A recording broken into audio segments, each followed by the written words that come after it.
Welcome back to Agnisha study portal. গত ক্লাসে আমি শ্বসন চ্যাপ্টার থেকে কিছু প্রশ্ন উত্তর নিয়ে একটি ক্লাস নিয়েছিলাম।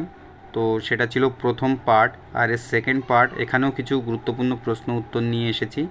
তো ভিডিওটি খুবই গুরুত্বপূর্ণ হতে চলেছে। যে কোনো চাকরির পরীক্ষায় কিন্তু এখান থেকে প্রশ্ন জিজ্ঞাসা করাই হয়ে থাকে, তাই স্কিপ না করে সম্পূর্ণ ভিডিওটি দেখুন। তবে দেরি কিসে, শুরু করা যাক।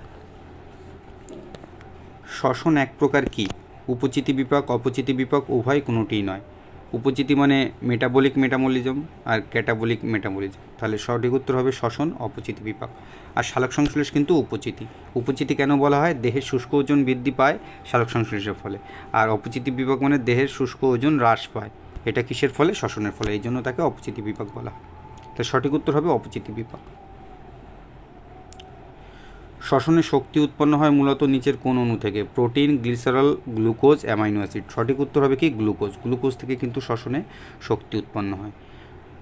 সালোক সংশ্লেষের ফলে কিন্তু গ্লুকোজ উৎপন্ন হয়। সালোক সংশ্লেষের ফলে আমরা কি দেখেছি যে বায়ুমণ্ডল থেকে কার্বন ডাই অক্সাইড আর মাটির নিচে থেকে জল গ্রহণ করে সেখান থেকে অক্সিজেন মুক্ত হচ্ছে, আর গ্লুকোজ শ্বেতসার বা স্টার্চ রূপে গাছের পাতায় সংরক্ষণ হয়।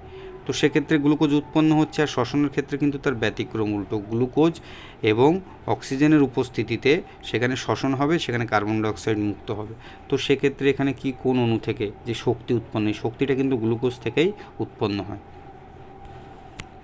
এরপর কোন জৈবিক বিক্রিয়ায় জীব অক্সিজেন গ্রহণ করে ও কার্বন ডাইঅক্সাইড ত্যাগ করে? সালোক সংশ্লেষ, শ্বসন, পুষ্টি, রেচন। এখনই বললাম, তাহলে শ্বসন। শ্বসনের ফলে কিন্তু জীব অক্সিজেন গ্রহণ করে আর কার্বন ডাইঅক্সাইড ত্যাগ করে। আর সালোক সংশ্লেষের ফলে কী করে? অক্সিজেনকে ত্যাগ করবে আর কার্বন ডাইঅক্সাইড গ্রহণ করবে, ঠিক তার ব্যতিক্রম। প্রধান শ্বসন বস্তু হলো ফ্যাটি অ্যাসিড, শ্বেতসার, গ্লুকোজ, প্রোটিন। সঠিক উত্তর কী হবে? গ্লুকোজ। গ্লুকোজ কিন্তু শ্বসন বস্তু, কারণ গ্লুকোজ ছাড়া কিন্তু শ্বসন সম্ভব নয়। গ্লুকোজ থেকেই কিন্তু শ্বসনের ফলে শক্তি উৎপন্ন হচ্ছে। কোষের শক্তিঘর কি? Cytoplasm, mitochondria, nucleus, plastid. সঠিক উত্তর হবে মাইটোকন্ড্রিয়া। মাইটোকন্ড্রিয়াকে কিন্তু কোষের শক্তিঘর বলা হয়। জীবের শ্বসন ক্রিয়ায় গৃহীত গ্যাসটি কোনটি? Carbon dioxide, nitrogen dioxide, oxygen আর সালফার ডাইঅক্সাইড। সঠিক উত্তর কী হবে? অক্সিজেন। তাহলে অক্সিজেন গ্রহণ করছে, আগেই জানিয়েছি অক্সিজেন গ্রহণ করছে, অক্সিজেন গ্রহণ হচ্ছে। আর কিসের উপস্থিতি? গ্লুকোজের উপস্থিতিতে কিন্তু শ্বসন হয়। আর শ্বসন প্রক্রিয়ার পরে কি কার্বন ডাইঅক্সাইড মুক্ত হচ্ছে বাতাসে, আর শক্তি উৎপন্ন হচ্ছে। জীবের শ্বসন ক্রিয়ায় নির্গত গ্যাসটি? Carbon dioxide, nitrogen dioxide, oxygen, sulphur dioxide. সঠিক উত্তর হবে কার্বন ডাইঅক্সাইড। শ্বসনে শক্তি উৎপন্ন হয় যান্ত্রিক শক্তি, সৌরশক্তি, তাপ শক্তি বা গতিশক্তি, না বৈদ্যুতিক শক্তি? সঠিক উত্তর হবে তাপ শক্তি বা গতিশক্তি। শ্বসনের ফলে তাপ শক্তি বা গতিশক্তি উৎপন্ন হচ্ছে। শ্বসন প্রক্রিয়াটি ঘটে কোষের বাইরে, কোষের ভিতরে, সঙ্গে না পরিবেশে? সঠিক উত্তর হবে কোষের ভিতরে। এরপর তাপ শক্তি ও আলোক শক্তি উভয় উৎপন্ন হয় সবাত শ্বসনে, অবাত শ্বসন, নাকি সন্ধানে, না দহনে? সঠিক উত্তর হবে দহন। দহনের ফলে কিন্তু তাপ শক্তি আর আলোক শক্তি উভয় উৎপন্ন হচ্ছে। কিসের ফলে? দহনের ফলে। দহনের ইংরেজি শব্দ কি? কম্বাসশন। এরপর কি, কোন প্রক্রিয়ায় শক্তির দ্রুত মুক্তি ঘটে? শ্বসন, দহন, ক্ষয়, না সন্ধান? কোন প্রক্রিয়ায়? দহনের ফলে কিন্তু শক্তির মুক্তি দ্রুত ঘটে। শ্বসনকালে নির্গত কার্বন ডাইঅক্সাইড গ্যাস আয়তন ও গৃহীত অক্সিজেন গ্যাসের আয়তনকে কি বলা হয়? তার মানে এদের যে একটা রেট আছে, মানে কার্বন ডাইঅক্সাইড আর অক্সিজেনের, তাহলে কী হবে? তাকে টি কিউ, না আর কিউ, না এম কিউ, না পি কিউ? সঠিক উত্তর হবে আর কিউ, রেসপিরেটরি কোএফিসিয়েন্ট। এটা কিন্তু আর কিউ বলা হয়। এটা কিন্তু খুব ইম্পর্টেন্ট কোশ্চেন, পরীক্ষায় কিন্তু জিজ্ঞাসা করা হয়। এরপর কোন প্রকার শ্বসনে বায়বীয় অক্সিজেন প্রয়োজন হয়? অবাত শ্বসন, সবাত শ্বসন, সন্ধান, দহন? তাহলে সঠিক উত্তর কী হবে? সবাত শ্বসনের ক্ষেত্রে কিন্তু বায়বীয় অক্সিজেনের প্রয়োজন হয়। কোন প্রকার শ্বসনে অজৈব অক্সাইড দরকার হয়? অবাত, সবাত, না সন্ধান, না দহন? সঠিক উত্তর কী হবে? অবাত শ্বসনের ক্ষেত্রে কিন্তু অজৈব অক্সাইড দরকার হয়। এরপর ইস্টে ঘটে কি? কোহল সন্ধান, ল্যাকটিক অ্যাসিড সন্ধান, না বিউটেরিক অ্যাসিড সন্ধান, না অ্যাসিটিক অ্যাসিড সন্ধান? সঠিক উত্তর হবে কোহল সন্ধান, অ্যালকোহলিক ফার্মেন্টেশন। সবাত শ্বসন ঘটে কোষের কোথায়? সাইটোপ্লাজম, মাইটোকন্ড্রিয়া, সাইটোপ্লাজম ও মাইটোকন্ড্রিয়া না ক্লোরোপ্লাস্ট? সঠিক উত্তর হবে সাইটোপ্লাজম আর মাইটোকন্ড্রিয়া উভয়, এই দুটোতেই কিন্তু সবাত শ্বসন ঘটে। অবাত শ্বসন ঘটে কোথায়? সাইটোপ্লাজম, মাইটোকন্ড্রিয়া, সাইটোপ্লাজম মাইটোকন্ড্রিয়া না ক্লোরোপ্লাস্ট? সঠিক উত্তর হবে সাইটোপ্লাজম। তাহলে সাইটোপ্লাজমে কী ঘটছে? অবাত শ্বসন। আর সবাত শ্বসন কোথায়? সাইটোপ্লাজম ও মাইটোকন্ড্রিয়া উভয়। এরপর যে সকল প্রকার শ্বসনের সাধারণ পর্যায়টি হলো গ্লাইকোলাইসিস, ক্রেবস চক্র, প্রান্তীয় শ্বসন না সাইটোক্রোম পথ? সঠিক উত্তর হবে গ্লাইকোলাইসিস। সকল প্রকার শ্বসনের সাধারণ পর্যায় কিন্তু গ্লাইকোলাইসিস। এটা কিন্তু খুব গুরুত্বপূর্ণ প্রশ্ন, পরীক্ষায় কিন্তু বারবার জিজ্ঞাসা করে। গ্লাইকোলাইসিস প্রক্রিয়াটি ঘটে কোষের কোথায়? মাইটোকন্ড্রিয়া, সাইটোপ্লাজম, প্লাস্টিড না সেন্ট্রোজোম? সঠিক উত্তর হবে কি? সাইটোপ্লাজমে। গ্লাইকোলাইসিস কোথায় ঘটে? সাইটোপ্লাজমে। গ্লাইকোলাইসিস উৎপন্ন হয় কি? Lactic acid, সাইটিক acid, pyruvic acid, butyric acid? সঠিক উত্তর হবে কি? Pyruvic acid. তাহলে গ্লাইকোলাইসিসে উৎপন্ন হয় কোন acid? Pyruvic acid. Pyruvic acid কোন প্রক্রিয়ার সবশেষে উৎপন্ন হয়? ক্রেবস চক্র, গ্লাইকোলাইসিস, প্রান্তীয় শ্বসন নাকি সাইটোপ্লাজম? সঠিক উত্তর হবে গ্লাইকোলাইসিস। এই ঘুরিয়ে ফিরিয়ে জিজ্ঞাসা করা হচ্ছে, এইভাবেই কিন্তু পরীক্ষায়ও থাকে। একটা প্রশ্ন আজ পরীক্ষায় এলো, পরবর্তী প্রশ্ন সেটাই ঘুরিয়ে করা হলো। যেটা অপশানে ছিল সেটা কোশ্চেনে চলে গেল, যেটা কোশ্চেনে ছিল সেটা অপশানে চলে এলো। তাই খুঁটিনাটি বিষয়গুলোকে জানতে হবে, খুব ভালোভাবে খুঁটিয়ে পড়া প্রয়োজন। ক্রেবস চক্র বা সাইটিক অ্যাসিড চক্র, ক্রেবস চক্র আরেক নাম কিন্তু সাইটিক অ্যাসিড চক্র, এটা থেকেও কিন্তু কোশ্চেন আসতে পারে। ঘটে কোথায়? সাইটোপ্লাজম, মাইটোকন্ড্রিয়া, রাইবোজোম নাকি সেন্ট্রোজোমে? সঠিক উত্তর কী হবে? মাইটোকন্ড্রিয়াতে। ক্রেবস চক্র কোথায় ঘটবে? মাইটোকন্ড্রিয়াতে। ঐচ্ছিক পেশী কোষে অবাত শ্বসনের ফলে উৎপন্ন হয় কি? Pyruvic acid, lactic acid, butyric acid না সাইট্রিক অ্যাসিড? সঠিক উত্তর হবে কি? Lactic acid.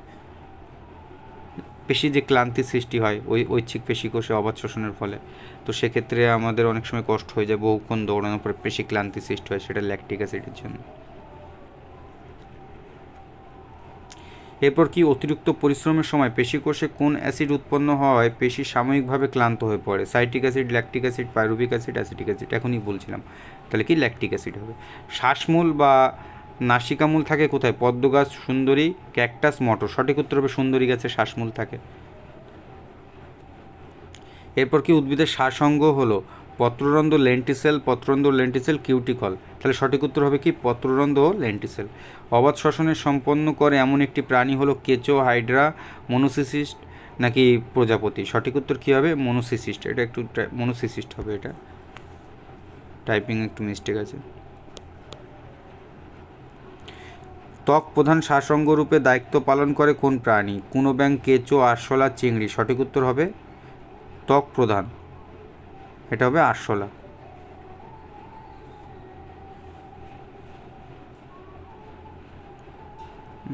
সরি, আরশোলা না, ত্বক প্রধান যদি হয় তাহলে তো এটা হবে কেঁচো। কেঁচো হবে সঠিক উত্তর। এখানে বি হবে, এটা একটু মিস্টেক হয়ে গেছে, বি হবে। ট্রাকিয়া কোন প্রাণীর শ্বাসঅঙ্গ? এটা কেঁচো, টিকটিকি, আরশোলা, মাছ? সঠিক উত্তর হবে কি? আরশোলা। ট্রাকিয়া হচ্ছে আরশোলার শ্বাসঅঙ্গ। কুমিরের শ্বাসঅঙ্গ হলো ফুলকা, ফুসফুস, ত্বক, ট্রাকিয়া। কুমিরের শ্বাসঅঙ্গ, তাহলে সঠিক উত্তর কী হবে? ফুসফুস। মানব শ্বাসযন্ত্রের বা তন্ত্রের কোন অংশে বায়বীয় আদান প্রদান ঘটে? ফুসফুস, অ্যালভিওলাই, ব্রঙ্কিওল না প্লুরা? কী হবে? অ্যালভিওলাই, এটাও সবে সঠিক উত্তর। মানব শ্বাসযন্ত্রের কোন অংশে বায়বীয় আদান প্রদান ঘটে? এগুলো অসংখ্য রক্তজালকপূর্ণ বায়ুথলি আছে এখানে, সেগুলোকে কিন্তু অ্যালভিওলাই বলা হয়, রক্তজালকপূর্ণ। এটাও কিন্তু পরীক্ষাতে জিজ্ঞাসা করা হয়। এরপর বলছে শ্বাসঅঙ্গ পরিবেশের মধ্যে শ্বাসবায়ুর আদান প্রদানকারীকে কী বলা হয়? শ্বাসগ্রহণ, শ্বাসত্যাগ, শ্বাসকার্য না অন্তঃশ্বসন? সঠিক উত্তর হবে শ্বাসকার্য।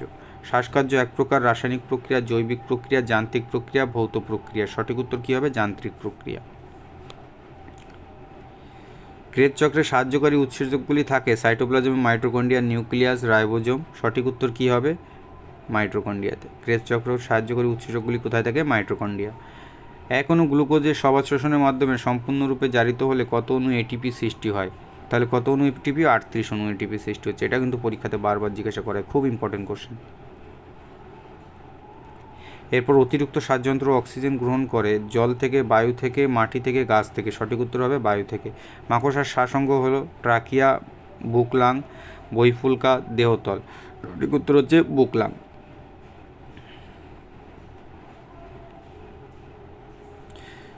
সালোকসংশ্লেষে প্রতি গ্রাম অণু গ্লুকোজে 673 কিলোক্যালোরি শক্তি আবদ্ধ থাকলে শ্বসনের প্রতি গ্রাম অণু গ্লুকোজে সম্পূর্ণ জারণে কত কিলোক্যালোরি তাপশক্তি নির্গত হবে? 673 কিলোক্যালোরি, 6.73 কিলোক্যালোরি, না 25.28 কিলোক্যালোরি, না 2800 কিলোক্যালোরি? সঠিক উত্তর হবে 673 কিলোক্যালোরি। এটাই কিন্তু সঠিক উত্তর। পরীক্ষায় কিন্তু এটা আসে, জিজ্ঞাসা করা হয়। শ্বসনে অংশগ্রহণকারী কোষীয় অঙ্গাণুটি গলগি বস্তু, মাইটোকন্ড্রিয়া, নিউক্লিয়াস, ক্লোরোপ্লাস্ট? সঠিক উত্তর হবে কি মাইটোকন্ড্রিয়া। শ্বসনের ফলে কিন্তু মাইটোকন্ড্রিয়া। আর ক্লোরোপ্লাস্ট তো সালোকসংশ্লেষের জন্য। অবাধ শ্বসনে কত কিলোক্যালোরি শক্তি উৎপন্ন হয়? 150, না 686, না 574, না 50? সঠিক উত্তর হবে 50 কিলোক্যালোরি। তাহলে অবাধ শ্বসনের ফলে 50 কিলোক্যালোরি কিন্তু শক্তি উৎপন্ন হচ্ছে। আজকের ভিডিওটি এখানেই শেষ হলো। খুব শীঘ্রই পরবর্তী ভিডিও আসতে চলেছে। যদি কারো কোনো বিষয়ে জিজ্ঞাসা থাকে তাহলে কমেন্ট সেকশানে জানাতে পারেন। আর ভিডিওটি ভালো লাগলে লাইক, শেয়ার, কমেন্ট এবং চ্যানেলটিকে সাবস্ক্রাইব করে দিন। ধন্যবাদ।